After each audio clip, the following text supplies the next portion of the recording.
Hello, my oodles and goodles. Noodles, oodles, boodles. We're back. We have returned to discuss, to break down, to share my opinions, mostly just hear me ramble. And today I wanted to talk about the Wheel of Time trailer that just dropped. I'm going to give more of my thoughts. I'm not going to do a reaction video. I feel like that kind of gets overplayed a lot. The trailer was pretty interesting. I highly recommend you go check it out, especially if you're someone who hasn't read the book series. It is quite cool looking. We'll leave it at that. I don't want to complain too much. I'm in kind of a weird position comparatively, I think, to a lot of people. I grew up reading The Wheel of Time. It was my first epic fantasy, and to be fair, I think it's what really got me into darker, larger series of fantasy. Oh, the dog is creeping in. I'm taking care of my mom's dog for a little while because she's gone to see my sis, and I just totally got distracted by that. So yes, I basically grew up reading The Wheel of Time. Obviously, it's a massive series. For those who don't know, it's 15 books. It's so big and took so long to write that unfortunately Robert Jordan, the author, actually passed away before he finished it due to sickness. And it was finished off by Brandon Sanderson, another author who I thoroughly love. I'm finishing off book 1 of The Way of Kings right now. I'm almost done, so I'll be doing a review of that soon as well. And so The Wheel of Time is a huge series, and I probably read it 10 to 12 times as a whole. Every time a new book would come out, I would reread the whole series, and I reread multiple times. But it's actually been quite a few years since I read it, so I'm kind of in this limbo of someone who knows the series pretty damn well, but simultaneously it's kind of faded quite a bit because it's been a long while since I read it. And so looking at this trailer has kind of, sparked things back for me, and I'm kind of hesitant on it. It's an interesting trailer. For those who haven't read the book series, I think they'll enjoy it quite a bit. It's got a nice little flash. It kind of gives a little bit of what the series is going to be about. For those who have read the series, obviously, basically, if you're someone who understands all the different mechanics of how the series works, the different magic systems, the multiple characters, you'll be able to basically pick them out super easily in this trailer. They're kind of right in your face.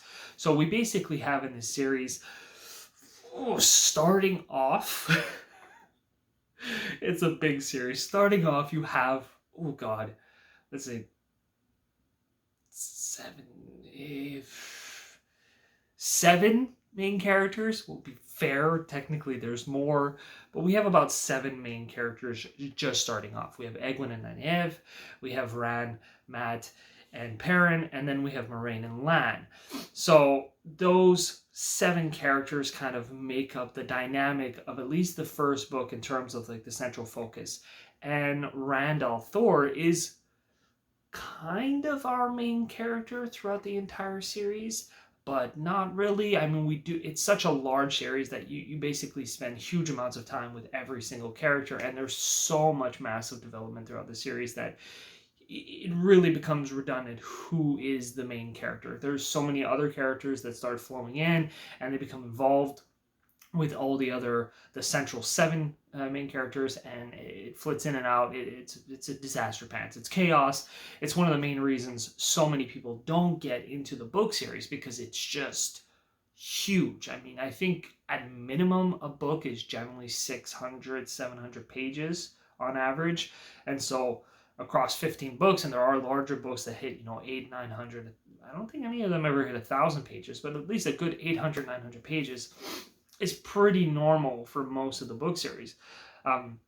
So it's heavy. It's heavy, and it's a massive amount of detail. This is not there's 2 characters and we're kind of just following along. Like I said, there's a massive amount of character growth and just quantity of characters. The world is huge. Stop attacking my couch. Hey, stop attacking my couch. How dare you? Apologies. there's a huge amount of just everything, just the political systems, the world building, everything. Just everything is huge. It's just huge. It's massive. It's also part of the reason why I haven't really reread the series in so long, because it was just, I think once I finished it that last time, it just was just so draining on me. And I enjoyed the ending of the series, but still, it was draining after so many years of rereading it again and again and again. I just needed a break once it was finished. And so this trailer really is interesting in the sense of the you could tell for someone who hasn't read the book. I don't want to give too many spoilers. It's kind of hard to explain this stuff without giving spoilers. Expect that I'm giving a little bit of spoilers. I'm sorry, people. But basically, within the trailer, we start off seeing two women, and one is pushing the other into the water. That is Egwene and Nynaeve. Nynaeve is the wisdom of Edmund's Field, which is basically the little village town where we're starting off. And so wisdom is, for all intents and purposes, they're kind of like a wise woman, a healer. They basically watch over the people there, and primarily as healers. And so Nynaeve is actually very, very young for that position, but she's really great at her job, at her profession, so to speak. And Egwene is one of the ladies who lives in the village, and she's coming into her womanhood at the time. And so I would assume that beginning is sort of showcasing the ritual of how she's entering into womanhood, into adulthood, so to speak. And then we see little flashes. The trailer kind of goes back and forth, back and forth, back and forth between multiple scenes. Sometimes it's the same obvious scene, it's just been split up across the trailer. We have obviously some action-oriented scenes where, to be fair, you do see a lot of channeling. So channeling is the magic system within the book series, where that's a whole other story, a whole other ballpark trying to explain that. Suffice it to say that the magic channelers within the series, they're able to draw energy, we'll call it for now. And you're seeing that within the trailer. They're shown as kind of like white strands. I'm not a fan of it, to be fair. I don't fully remember the exact description of how channeling is portrayed inside of the book. I mean, regular people cannot see channeling. And even other channelers can't necessarily see channeling in precisely the way it's being shown here. So it's good for what it is.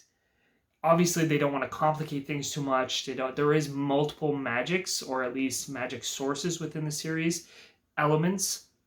And it would have been kind of interesting to see that color schematic kind of showcasing, so you can understand like which element is being utilized in the moment. But obviously that probably would have been really, really complicated to show off in the trailer. This is good enough as far as I'm concerned. And by keeping it simple like this, it probably gives them more budget and time to kind of focus on something like you'll see in one part of the trailer near the end. The Aes Sedai is the magic channelers. She's drawing magic and then obviously shoots a giant bolt of lightning. So I'd much rather the CGI and the budget is put towards actually showcasing the effect itself rather than the channeling, so I kind of get that. So that's acceptable. A huge part of the series, and one thing I'm hoping, it kind of looks pretty good in the trailer. You see some action oriented scenes, some combat oriented scenes where there is fighting happening. You see Lan Mandragoran, who is the basically samurai looking Japanese looking dude. I don't know if he's actually Japanese. Might be Korean, actually. I'm not too sure. I gotta check up on the actor. But warders are basically the bonded mates, the protectors of Aes Sedai. So you have the magic channelers, the Aes Sedai, who are like an order of women who manipulate magic and protect the world, as it's said in the trailer, and their warders are bonded to them and basically fight alongside them. And so that's the Lan you're seeing within the trailer. And they are basically fighting off some monsters, which are called Trollocs in the series, and there's a whole thing about that. Personally, I think they did it on purpose in this trailer to not let us see precisely how the Trollocs, so you get little bits and pieces of it through the shadows. You see that they're kind of like human in shape, but yet at the same time they've got hooves, and that's really what Trollocs are. They're kind of this mishmash of animals and humans and beasts, and it's crazy looking. I'm really interested to see how they're actually going to look in the series. But so far in the trailer, it looks acceptable. I mean, this is obviously going to cost a huge amount in CGI, unless they're doing it all by costume, which, to be fair, I would actually prefer. I still have really, really good memories of the original trilogy of Lord of the Rings, and I actually really enjoyed how they showed orcs and the Uruk-hai in that series. And that was all done with just costume design, no CGI, and it looked phenomenally better than most CGI looks. So I kind of hope they go down that route, but they'll probably use quite a bit of CGI, I would assume, just because Trollocs are a little bit more complicated to show off, and there's so many different kinds. So we'll see how that plays out. But it looks interesting so far. And again, the combat looks pretty fluid, although this is going to be a selling point for me. Within the series, there's actually not that. I mean, there's a lot of magic used, but simultaneously, it's primarily fighting. It's primarily sword and spirit fighting. And there's an entire lore that I don't want to mention, but there's an entire huge lore about swords and sword fighting and the skill classes of people within this series. And it's incredibly centrally, like it's really important to Rand and Lan's story in terms of like who they are and how they develop. And if they don't showcase the combat well in this series, especially sword fighting, it's going to be really disappointing, I think, to me and most fans. So I really, really hope that they put a lot of effort and training into making sure the choreography looks really, really, really good, because if you can't see how good certain people are with a blade, it's going to take away a lot, I find, from the story and especially that lore that goes into it. We have a little bit of showcasing of the other characters such as Bran, Matt, and Perrin. So they're the three main boys. Technically they're younger, although obviously the trailer, I think they're trying to go for an age like a little bit older than how they are actually in the book, which I think is a good choice because the series is actually quite dark. And them being a bit too young will be weird, especially from an acting perspective. So it's good that they grab some people who are a bit older. You do see a scene where it looks like two people just got a little frisky. That's Rand and Egwene. Now that actually doesn't happen in the book series. They are not physically intimate, but I actually think that's a good choice for them to make within the series if they do, because the times and the age and everything, it just made sense that people would have at least had some kind of physical intimacy between them, not this weird kind of in between. Robert Jordan was simultaneously kind of a prude while also being quite like sexual in some instances. It was a little bit weird. He was kind of like right on the line in the series. So it'll be good for them to just say, screw that, we're just going to make it, and let's face it, sex sells. It is what it is, and as someone who really, really loved The Wheel of Time, and I just really want more fantasy series to be made, we have to accept the fact that there's loads of people who are not book readers. They're just not. They're not going to read books in general, and even if they do, they're not going to read fantasy, and even if they do, they're not going to read a 15-book series like Wheel of Time. And if we want these kind of series to get made, we have to accept the fact that for the regular person, they want a lot of drama, they want a lot of sex, they want good-looking people, and they want action. And so this is what the Wheel of Time really needs to focus on. There needs to be some great action in here. It needs to be scary sometimes. People like scares.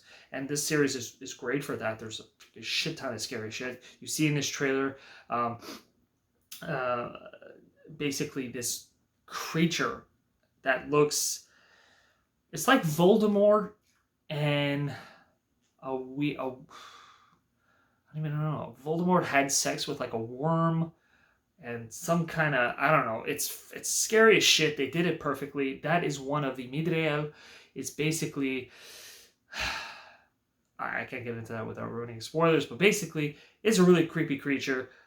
There's more than one, and they're freaky as shit, and I love the way they look in this trailer. So, for those of you who want this series to really push, I think that if you're a little bit annoyed at how they're changing stuff, such as Ren and Egwene's obvious little and some other little shifts that we see in the trailer, I think we need to get over it, because we really want this series to make a ton of cash so that they continue it as long as it's good. Obviously, if I watch season 1 and it sucks balls, then I'm just going to be sad and I'm not going to want to watch season 2 and I won't care. But if season 1 is at least decent, that's all it has to be. Season 1 just needs to be decent, and this trailer looks, for all intents and purposes, pretty decent. We've got some interesting combat scenes. The characters actually seem to mesh well. They actually look like the people from the book, which, believe it or not, doesn't happen very often. I still remember to this day. I mean, Aragon was obviously nothing compared to Wheel of Time in terms of just scope and depth and all these things, but I remember being pretty excited when the movie came out for the Aragon book series, and all I can remember to this day is seeing the trailer, and the main character didn't even have the same color hair as in the book, and I'm like, if you can't dye someone's hair, what else do you not give a shit about, you know? And that, unfortunately, that movie bombed. It was terrible. They changed a whole bunch of stuff that made no sense, and they just didn't follow the source material whatsoever. And that's a pretty basic, easy book series to do in terms of just character development and depth and whatnot, because it's not a huge series.